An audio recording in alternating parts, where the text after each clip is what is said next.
If cutting out lattes, committing to no-spend challenges, and slashing your grocery budget were really the secret to building wealth and financial freedom, then every middle-class adult would have 10 grand in the bank, and no one would be stressing about how to actually get ahead.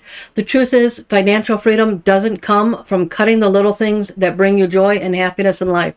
It comes from eliminating the stuff that doesn't add real value. So here are 11 things I quit buying this year and why they made a bigger difference than giving up a $3 latte ever could. Number one is trendy subscriptions that I never used. Subscription boxes sound great in theory. They're meant to simplify your life and give you a nice little surprise every single month. And you can get almost anything in these boxes: beauty products, meal kits, men's and women's fashions with a personal stylist, pet boxes, pets not included, of course, wine, coffee, even boxes for the grill master in the house. The truth is, they really just quietly drain your account and pile up clutter. For me, I hate shopping for clothes, so I thought, let someone else pick the outfits and send them to me. But here's what happened. Half the clothes didn't fit, most weren't my style, and I spent just as much time returning things as I would have spent if I went shopping for them in the first place. The makeup boxes, the manifestation kits, they just sat there collecting dust. And here's what I realized. It's not about saying no to everything. It's about noticing when your money is tied up in distractions that don't add value and redirecting it into things that align with your vision for financial freedom. Here's the second thing that I no longer buy. Cheap stuff that seems like a good deal but ends up being garbage.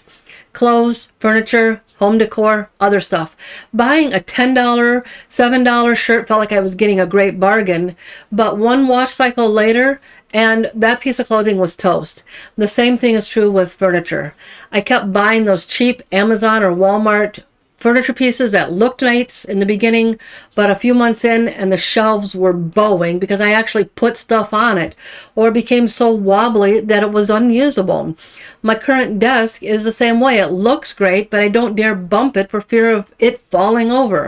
And if you replace that stuff a few times, then you've spent the same amount that you could have put toward buying something of higher quality that would last for months or even years longer. So I quit buying cheap replacements and started focusing on intentional upgrades, things that actually last. And my son recently turned his old Amazon desk into a beautiful desk with a real wood top by reusing the metal legs. And now he's going to do the same thing with mine. And sure, that piece of really nice wood seems a bit costly up front, but here's what I realized. Cheap feels good in the moment, but it costs more in the long run. Real wealth isn't about chasing bargains. It's about investing in quality that supports you for years instead of wasting money on things that fall apart in just a few months. Here's the thing. You can be doing all the right things financially, working hard, paying your bills, even saving money, and still feel like something's holding you back from real progress. And that's why I offer a free wealth activation breakthrough call.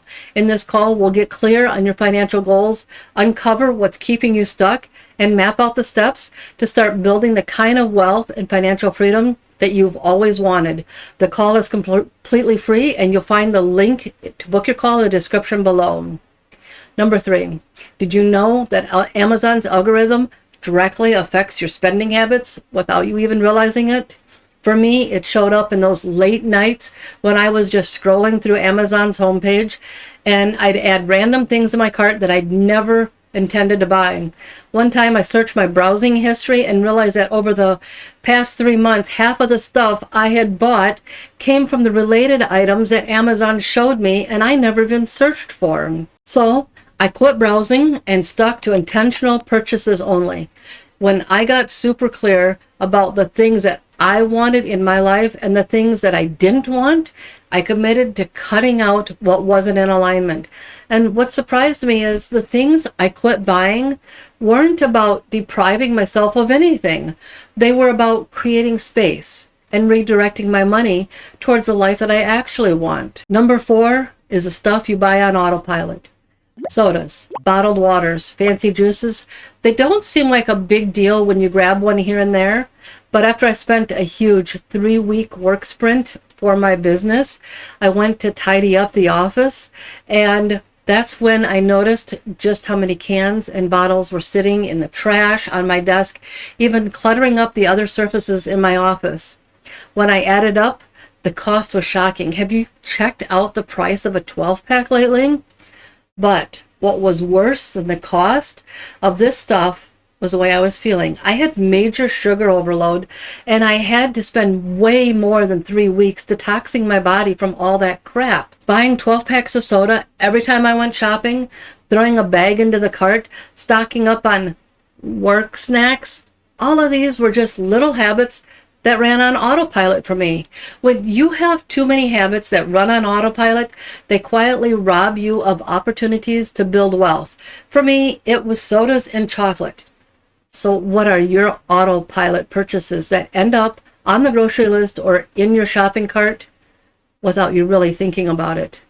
Taking the time to notice those automatic purchases can be a huge eye-opener, because often those small habits are the reason your savings never grows past the plateau.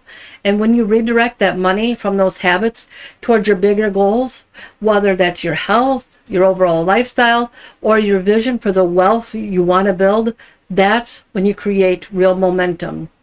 Number 5, name brand products. Back when I was a kid, we always had a box of Bounce on the dryer. It was a must-have. You'd toss one in every load so your clothes didn't get staticky. Then there was a bottle of Downy for the wash and a cabinet full of other brand name cleaning products and chemicals. That was just normal. Today, I've pared it all way down. I use a set of reusable dryer balls instead of dryer sheets, plain white vinegar for the washer as fabric softener, and just a couple of simple basics to keep the house clean. No fancy brand names, no endless bottles of chemicals. And here's what I realized. Most of the time, we're not paying for better results. We're paying for marketing and convenience. By simplifying, I cut out the clutter, saved money, and created more room, both in my home and in my budget, to focus on the things that truly matter. Now, I want to be clear on one thing. I'm not cutting out these things just for the cost factor. Financial freedom isn't about giving up things that make your life better. For me, I realized that none of these products were actually making my life better. Financial freedom begins when you start noticing what doesn't add value to your life, so you can redirect your money toward what actually builds wealth and supports your vision. Number 6, sale items I didn't need. I quit buying into the whole idea of spending more money just to save some money. This is another one of those traps where you think you're saving with buy one, get one deals or big sales, but half the time you end up spending more. I used to fall for this all the time. Pork roast, shoes, even giant packs of toilet paper. If there was a buy one, get one sale, I felt like I was winning. But here's what I noticed. Not only were the prices often inflated just to make it look like a sale, I also had to store it, track it, and remember to use it. It just created more clutter and tied up cash that could have been building up my savings buffer. And that's the thing. It's not always the big obvious expenses that hold you back. It's the unconscious money leaks that pile up month after month. And here's something I want you to know. I'm not the kind of financial expert who's going to tell you to strip your budget down to nothing just to save a few bucks. That kind of financial management does not work, and it doesn't support the vision for the life you want. Instead, I help you align your money with your life vision. That's what holistic financial freedom means. Making sure your spending, your saving, and your investing actually supports the life you want. Not just some strict budget that leaves you feeling deprived. So I'd love to invite you to a free wealth activation breakthrough call. In this call, we'll talk about your personal life vision, uncover what's keeping you stuck, and map out the next steps toward the wealth and financial freedom you've always wanted. The call is completely free, and you'll find the link to book your call in the description below. Number 7, the Galaxy S6, the Note 7, the Note 3, the Note 4. Upgrading your phones every time a new one comes out. These are just a few of the phones that I've upgraded through the years. Other phones have been traded in so I could get the next model. And honestly, looking at them now, it just shows how much I spent on stuff that I thought I needed to have. The Note 7, man, I loved this phone. The sleekness of it. And yeah, I refused to turn it in. I don't even remember what I had to do to get the replacement for it. I do know that I barely got the replacement in place before they bricked it on me. The other notes? Oh, I'm running a business. I need this phone for the business. You know, this little pen thing? Yeah, I can't even get it out. I hardly ever used it. And the phone, it just, most of the features were way more than what I ever even needed. I never used half of the stuff for the phone that I bought. Here's the truth. Your current phone is more than enough. Right now, I've got two phones. One's an older Samsung A13. It's a cheap, junky phone by today's standards. I'd show it to you, but I'm using it right now to record the backup audio for this video. My other phone is a Samsung S23. I'd show that one to you too, but guess what? I'm using that one to record the video for this video.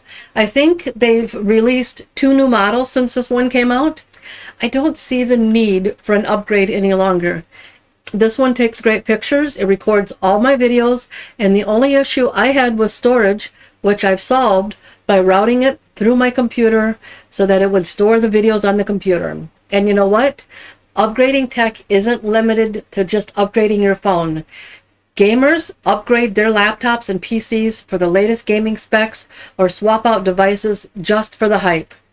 Holding on to tech longer isn't about depriving yourself. It's about breaking free from the cycle of thinking upgrades equal progress. Real wealth isn't built on chasing the hype or the latest trends. It's built on using what you already have so you can move toward the financial freedom you actually want. Number 8. Extra streaming bundles. I don't know about you, but I tend to immerse myself in one series at a time. I'd rather binge whatever I'm watching right now than bounce around, which means I don't need 5 different streaming services running at once. And here's what I noticed. When I had multiple subscriptions, I wasn't just spending more money, I was wasting nearly 2 hours a week using the clicker to scroll through something to watch. So with fewer options, I spent less time searching and more time actually enjoying what I wanted to watch in the first place. Extra subscriptions don't just drain your bank account. They drain your attention. Real wealth isn't just about money. It's about using both your time and your resources intentionally so you actually get more life out of what you already have.